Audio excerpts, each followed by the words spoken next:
Quem pode dar um glória para Cristo?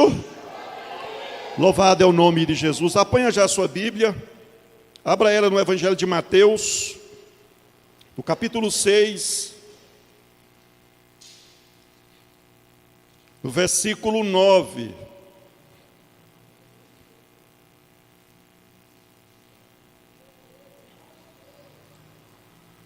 Evangelho de Mateus, capítulo 6, versículo 9.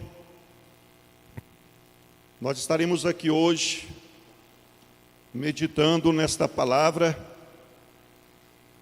e nós vamos tentar aqui, de uma forma movido pelo Espírito, para poder trazer alguns esclarecimentos a respeito da oração. Evangelho segundo Mateus, capítulo 6, versículo 9. Diz assim a palavra de Deus: portanto, vos orareis assim: Pai nosso que estais nos céus, santificado seja o teu nome. Venha o teu reino, seja feita a tua vontade, assim na terra como no céu. O pão nosso de cada dia nos dá hoje, e perdoa-nos as nossas dívidas, assim como nós perdoamos os nossos devedores. E não nos conduzas à tentação, mas livra-nos do mal, porque teu é o reino, o poder e a glória para sempre. Amém. Porque se perdoardes aos homens as suas ofensas, também vosso Pai Celestial vos perdoará a vós. Se, porém, não perdoardes aos homens as suas ofensas, também vosso Pai vos não perdoará as vossas ofensas. E quando jejuardes, não vos mostreis contristados, como os hipócritas, porque desfiguram seus rostos, para que os homens pareçam que jejuam. Em verdade vos digo que já receberam o seu galardão. Tu, porém, quando jejuares, unge a tua cabeça, lava o teu rosto, para não pareceres aos homens que jejuam, mas ao teu Pai, que estás em secreto, e teu Pai, que vê em secreto, te recompensará publicamente. Amém? Pode se assentar, desocupa suas mãos, dá uma salva de palmas, dá um glória para exaltar o nome do nosso Senhor Jesus. Louvado é o nome do Senhor. Irmãos, esse assunto, oração, é tão importante e tão atualizado que é necessário, sempre que temos oportunidades, estar voltando o nosso coração a entender com mais profundidade e clareza. A nossa sociedade no momento, na atualidade, é uma sociedade que os meios de comunicação têm divulgado, que tem se tornado uma grande proporção, uma parcela considerável da sociedade tem se tornado cristã. As pessoas denominam-se cristãs, denominam-se crentes evangélicas, protestantes, mas nós conseguimos perceber claramente que, ao mesmo tempo que nós recebemos essas informações, que uma parcela considerável da sociedade tem se tornado cristã, ao mesmo tempo que nós não percebemos o resultado da fé dessa parcela em meio a toda a sociedade. Lembrando que Jesus nos ensina na sua palavra, que um homem e a mulher que serve a Deus, através dele ter uma fé e uma comunhão com o Senhor, ele consegue influenciar o seu contexto social, o seu contexto de vida. Ele consegue influenciar aqueles que estão em sua volta, de uma certa forma, também a conhecer o nosso Senhor Jesus Cristo e ter uma vida abundante com Ele. Mas não é isso que nós estamos contemplando atualmente na sociedade. Ao mesmo tempo que dizem que o número de cristãos está aumentando, nós observamos também que o pecado, o mal tem se propagado cada vez mais. E aí alguém pode pensar, puxa, o que está acontecendo? Bom, o primeiro ponto é que a palavra de Deus está se cumprindo. O amor tem se esfriado e o pecado tem se multiplicado. Então, quando eu digo nesta manhã que oração é um assunto muito importante, é porque muitas pessoas que fazem parte do denominado cristianismo não consegue ter uma vida completa em abundância na presença de Deus, e isso começa justamente no ponto da oração, quando essas pessoas não entendem a importância que tem a oração. E nós estamos aqui nesta manhã então falar um pouco sobre a oração, mais uma vez. O texto que nós lemos é narrado aqui pelo escritor Mateus, quando ele trazia as informações que Jesus ensinava os seus discípulos. Essa parte aqui, do capítulo 6, segundo o escritor Mateus, ele narra ainda parte de um sermão que Jesus trazia, ensinamento que Jesus trazia aos seus discípulos e uma multidão, quando os discípulos desejavam que Jesus lhes ensinasse como orar. Nós podemos observar nos demais evangelhos, segundo Lucas, segundo Marcos, aonde eles também registram esses momentos, ou este momento, quando os discípulos desejavam e indagavam a Jesus como que deveria ser feitas as orações, pois João Batista ensinou os seus discípulos a orar. Os fariseus discipulavam os seus discípulos e os ensinava a orar. Então eles queriam que Jesus trazesse para eles uma direção, uma orientação de como deveria ser feito as orações. E lembrando, Jesus é Deus. Então Jesus começa dizendo o que nós lemos. Ele diz: portanto, vos orareis assim. E aí ele nos traz algumas informações que eu pretendo falar com ênfase aqui nesta manhã, dentro da oração que nós denominamos como oração do Pai Nosso. Oração do Pai Nosso. Que informações que nós vamos obter? A primeira, quando Jesus disse: quando orareis, orareis assim, ele diz o seguinte, começa dizendo: Pai nosso que estais nos céus, santificado seja o teu nome, venha o teu reino. Primeiro ponto, Jesus está mostrando, irmãos, a soberania, a divindade, a glória do Pai que estás nos céus. Toda pessoa, quando está em oração diante de Deus, ele tem que ter uma convicção de que ele está falando com o soberano, com Deus criador de todas as coisas. Um Deus que, embora está no céu, que nós tratamos como Pai, mas que está sempre pronto a nos ouvir, atento às nossas orações e os nossos clamores. Pai nosso que estais nos céus. E aí ele faz a menção: santificado seja o teu nome.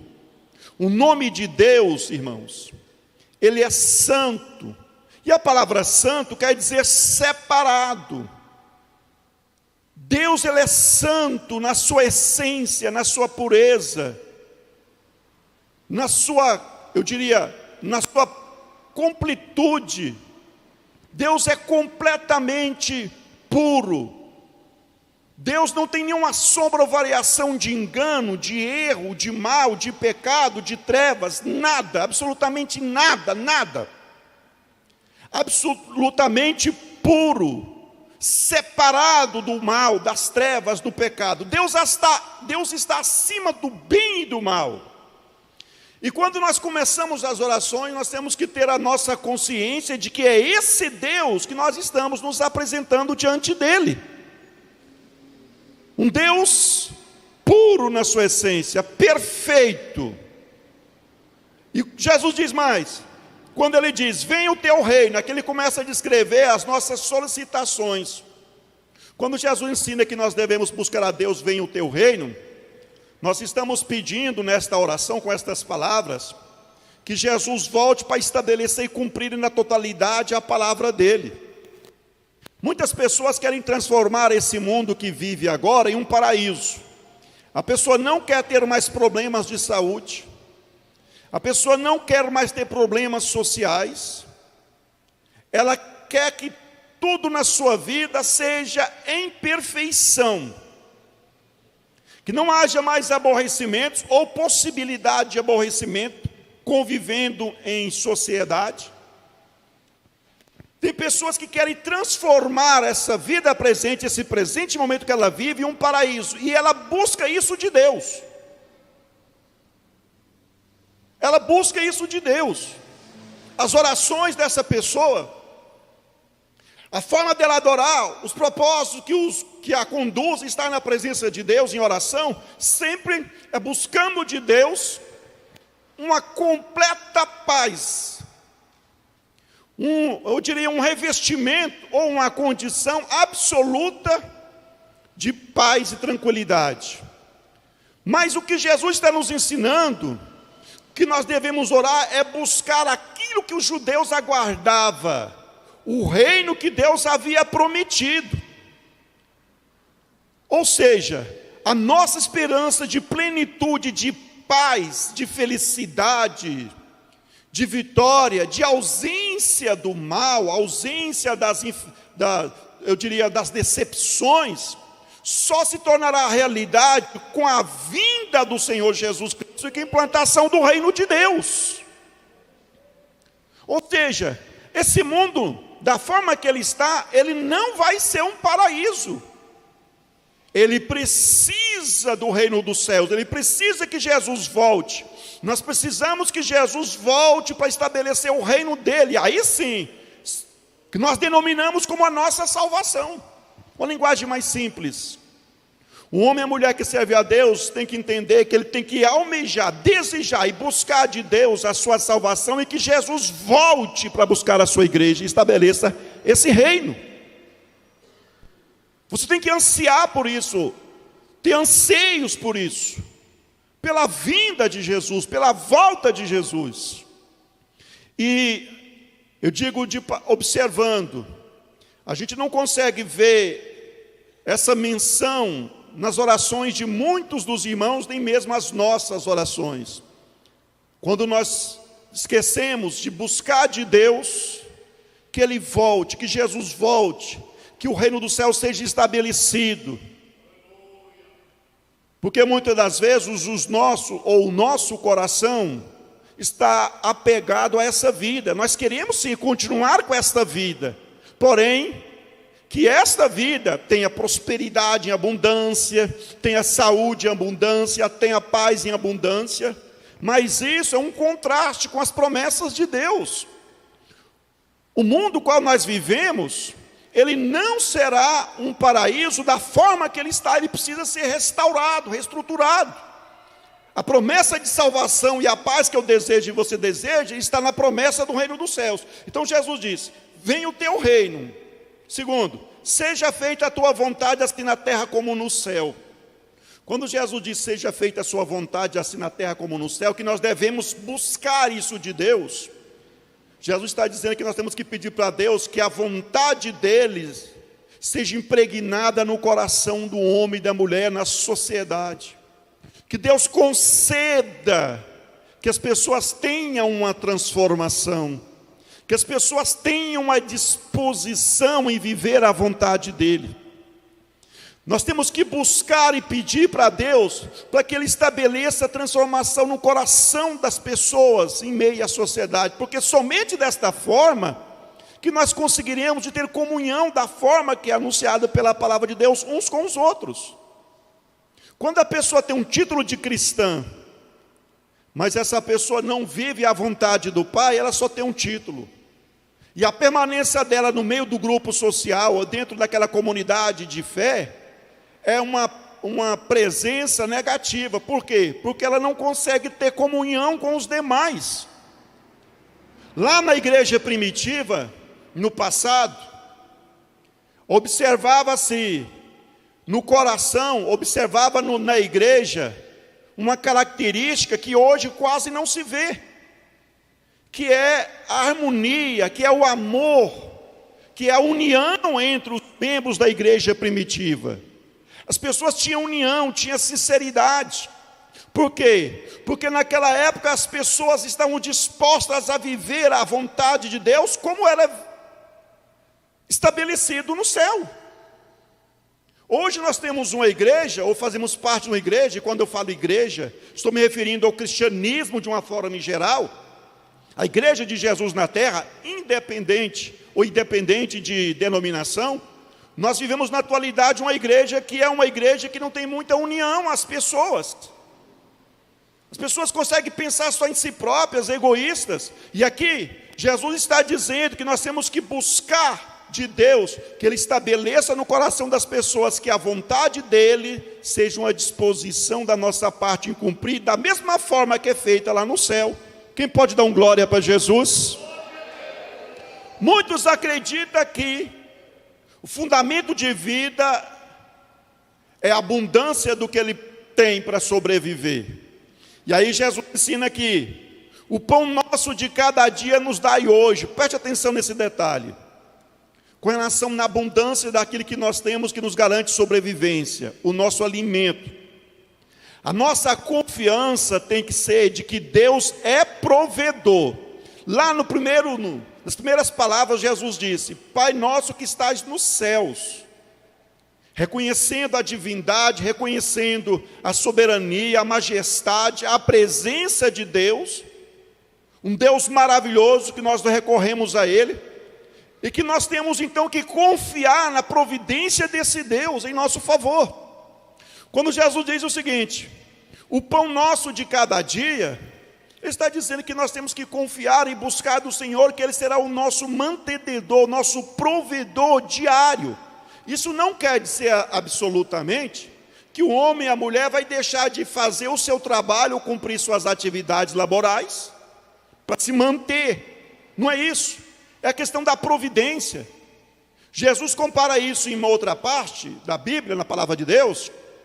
Para ilustrar bem claro, ele diz que as aves, os passarinhos, eles não guardam em celeiro os seus mantimentos, eles não colhem e armazenam como nós, os seres humanos, fazemos. E mesmo assim, Deus os alimenta, Deus provém com que a natureza provém alimento para eles todos os dias.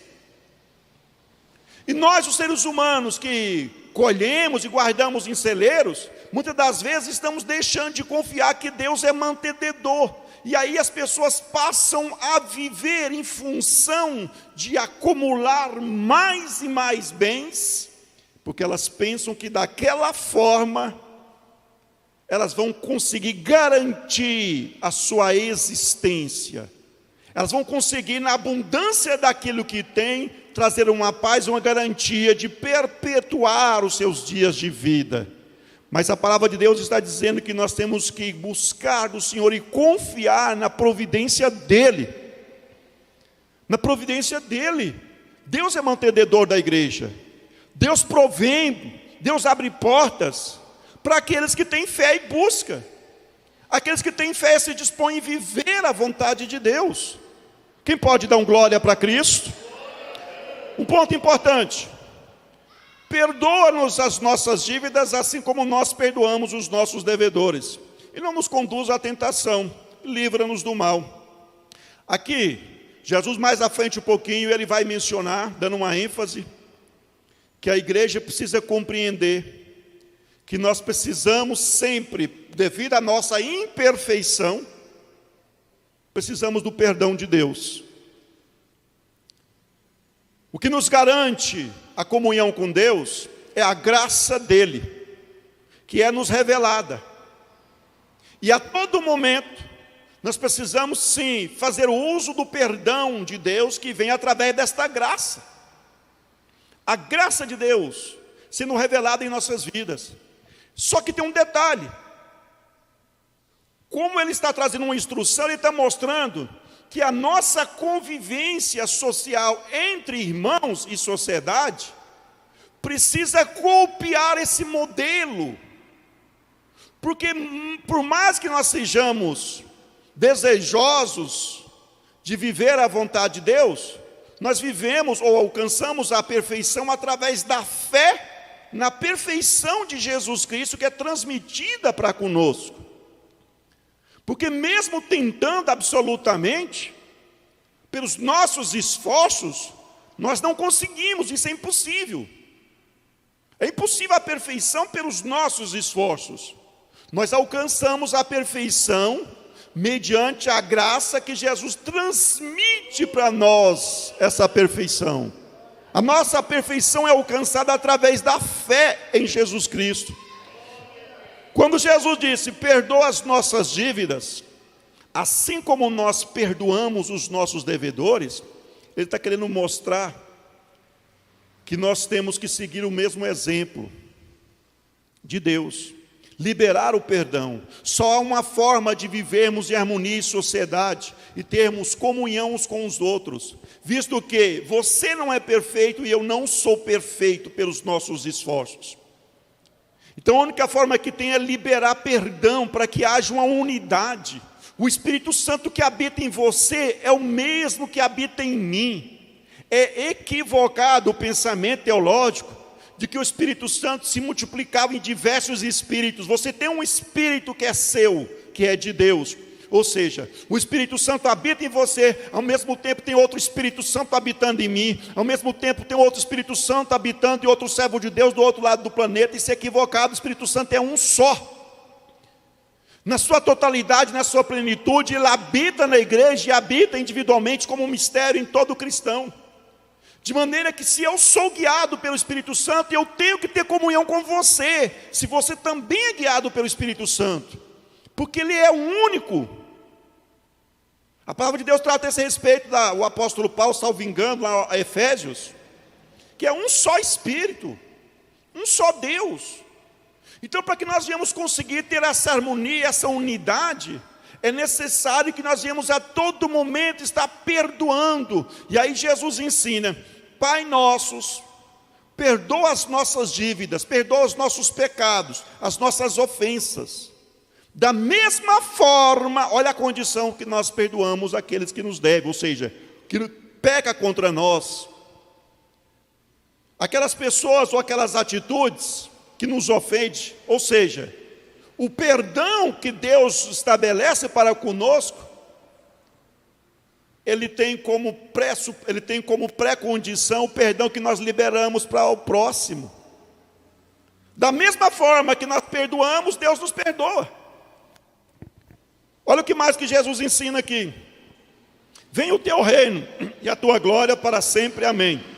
Perdão, não nos conduzas à tentação, livra-nos do mal. Só Deus pode nos livrar do mal. E o mal ali, irmãos, mal com L, substantivo.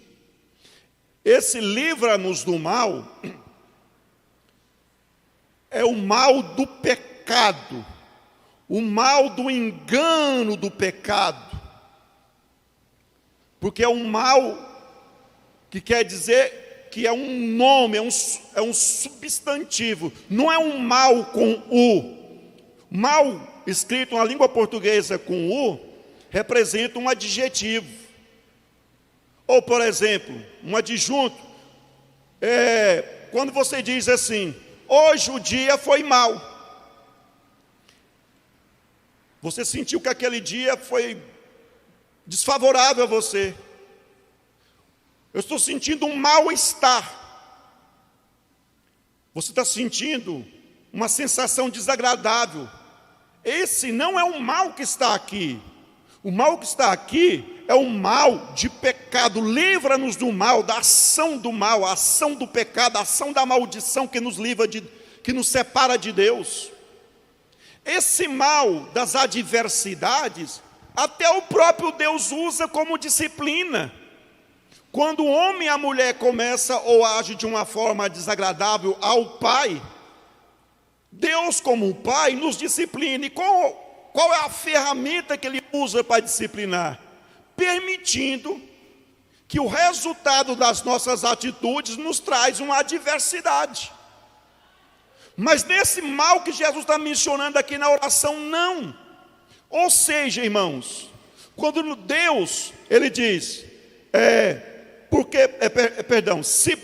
desculpe, irmãos.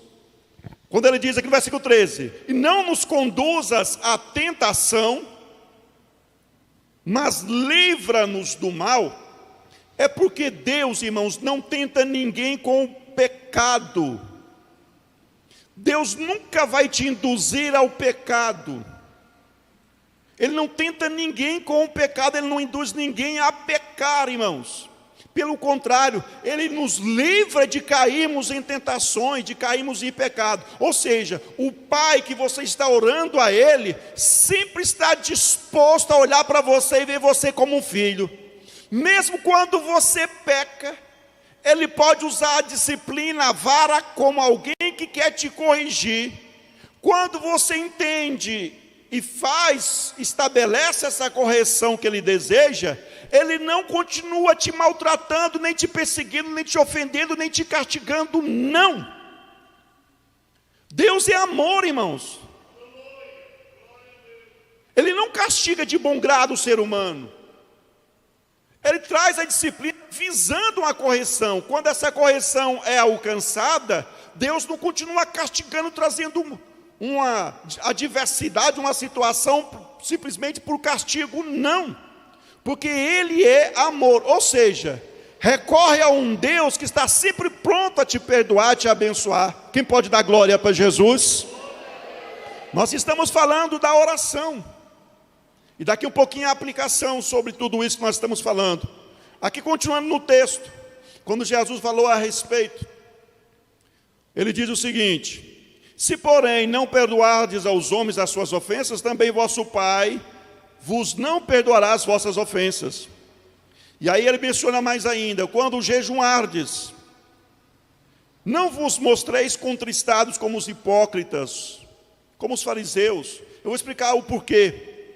Na época de Jesus, os religiosos, eles vangloriavam, eles sentiam muito mais prazer na glória, nas honrarias que vinham do homem.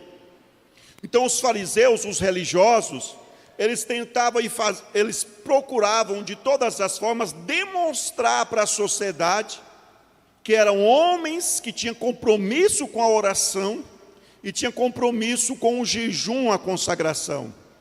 Tudo isso visando elogios, aplausos por parte da sociedade. Os fariseus faziam questão, nos momentos das orações pré-estabelecidas, havia 3 momentos que chofar era tocado lá no pináculo do templo. Tocava-se o chofar, a trombeta, o povo vinha para a oração no templo. Quando a pessoa estava distante, e a pessoa não estava no templo para fazer a oração no horário determinado, quando se tocava o chofar, o povo na cidade ouvia o som da trombeta. Aqueles que eram fiéis a Deus, por estar distantes do templo, faziam suas orações aonde se encontrava mesmo, somente com uma condição: eles tinham que colocar a sua frente em direção aonde estava o templo, a sua face, em direção aonde estava o templo, mesmo que estivesse distante. Os fariseus, os religiosos, faziam a questão, quando fosse o momento dessas orações pré-estabelecidas, eles estivessem no meio da praça pública, para que quando soasse o chofar, no meio da multidão, eles interrompiam todas as suas atividades, se colocavam em direção ao templo, com a face em direção ao templo, e começavam a fazer suas orações. Mas eles faziam isso somente para que todas as pessoas que estavam em volta olhassem para ele e dissessem: olha aí esse homem de Deus, olha aí o profeta de Deus, esse homem é fiel, ele é um homem de oração, é um homem de jejum, somente querendo vanglória. Então Jesus estava recriminando isso. Ele estava mostrando que quando alguém fosse orar ou jejuar, não fazer como essas pessoas hipócritas, que se sente prazer em dizer para as outras pessoas que estão jejuando, para atrair com isso aquele elogio, aquele conceito de que ele é um homem religioso, é um homem piedoso, é um homem de oração, é um servo de Deus, é uma serva de Deus. Porque essas pessoas estão somente com a intenção de atrair para si a glória, que não é de Deus, mas dos homens. Jesus ensina então que nós temos que agir diferente, que nós temos que buscar a Deus e nos preocupar com a nossa sinceridade com Ele, e não em demonstrar para as pessoas que estão em nossa volta que nós somos fiéis a Ele, no sentido de oração e de jejum, para com a finalidade de receber elogios por parte das pessoas. Não é esta a finalidade. Então ele diz que a oração deveria ser feita num local simplesmente, tão somente, tentando mostrar que o homem, quando ora, tem que estar com sinceridade com Deus. A nossa oração tem que ser sincera e voltada a Deus. E o jejum também. Mais à frente, em outros textos, segundo os outros escritores, nos outros evangelhos, Jesus menciona que o Pai que vê em oculto, nos recompensará em oculto. Então, não toque trombetas para as pessoas verem que você é uma pessoa de oração. Seja uma pessoa de oração. Mas não tenha como objetivo demonstrar para as pessoas para atrair elogios. Não tente demonstrar para as pessoas para atrair elogios, porque você é um homem de jejum, uma mulher que jejuma. Pelo contrário, jejum sim, jejum com sinceridade, para que Deus veja o seu jejum com sinceridade e te recompense pela sua atitude sincera. Agora, aplicando, já no que eu já estou falando, nós vivemos uma época, como eu disse a princípio, que muitas pessoas têm título de cristãs, mas não seguem esses princípios. Elas não são pessoas de oração. Quantas pessoas que vêm na igreja querendo que o pastor ministre na sua vida a bênção, sem você ter compromisso com oração? Quantas pessoas que vêm na igreja que quer que o pastor entregue uma revelação para você, sem que você tenha sinceridade em fazer a vontade de Deus? Quantas pessoas que vêm na igreja, irmãos, lutar contra o mal, mas quer que o pastor, a igreja, lute por ela, pois ela própria não está disposta a se entregar a Jesus e viver a vontade de Jesus Cristo, mas quer que o mal seja expelido da vida dela. Esse processo é um processo equivocado, e é isso que Jesus estava protestando contra os religiosos daquela época. Mas eu acredito que em nosso meio nesta manhã não tem adoradores desta forma. Eu acredito que nesta manhã os adoradores são homens e mulheres sinceros, que são pessoas que oram, que jejuam com sinceridade e que estão dispostos a fazer a vontade do Pai. Quem está disposto a viver a vontade de Deus, levante a mão e dá glória a Deus. Viver a vontade do Pai, viver a vontade de Deus. A palavra de Deus nos ensina a resistir contra o maligno. Você sabia que o que você está ouvindo nessa manhã faz parte da peleja que nós estamos nesse propósito, nessa campanha da queda do gigante? Guerra contra esse mal? Você sabia disso? Ou seja, o que você está aprendendo são ferramentas que o próprio Deus está transmitindo para você, ensinando que você tem de Deus a promessa de pisar as forças do maligno, do adversário. Deus tem a promessa de fazer você pisar as forças do maligno, de todo o mal, pisar escorpiões e serpentes, todas as forças do adversário. E nós estamos aqui reunidos para esse propósito, para juntos triunfarmos sobre as forças do inimigo, do adversário que tem se levantado contra a nossa vida, contra o nosso lar, contra a nossa família, contra os nossos sonhos, contra os nossos projetos. Quem crê que já estão vencendo no nome de Jesus, levante a mão e dá glória a Deus. Louvado é o nome de Jesus.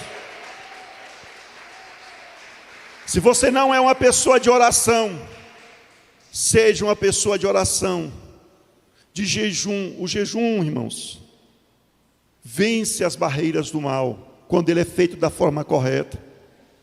A oração, quando ela é apresentada a Deus da forma correta, ela abre os céus, para que Deus ouça você e te responda no tempo oportuno, segundo a sua soberana vontade.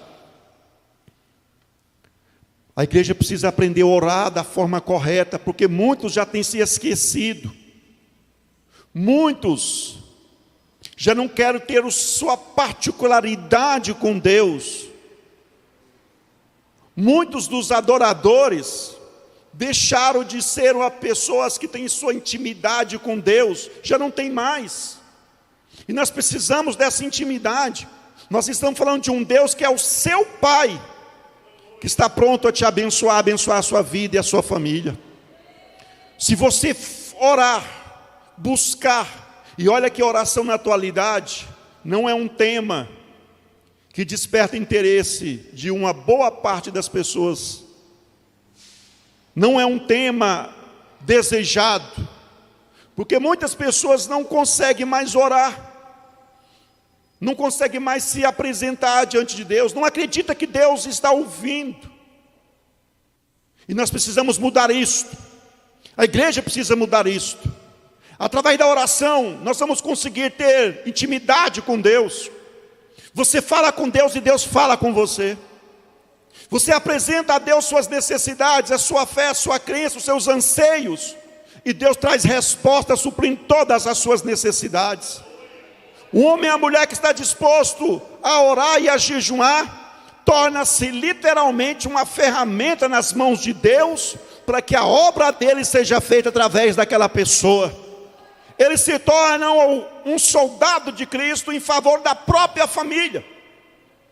Homens e mulheres compromissados com a oração e com o jejum, são pessoas que são soldados de Cristo, que está sempre pelejando pela família, e através dele, através dela, Deus está abençoando membros da família daquela pessoa, porque é uma pessoa compromissada com a oração, compromissada com o jejum, é uma pessoa compromissada em viver a vontade de Deus, e sua oração e seu jejum sempre é segundo a vontade de Deus, e Deus sempre está disposto a responder.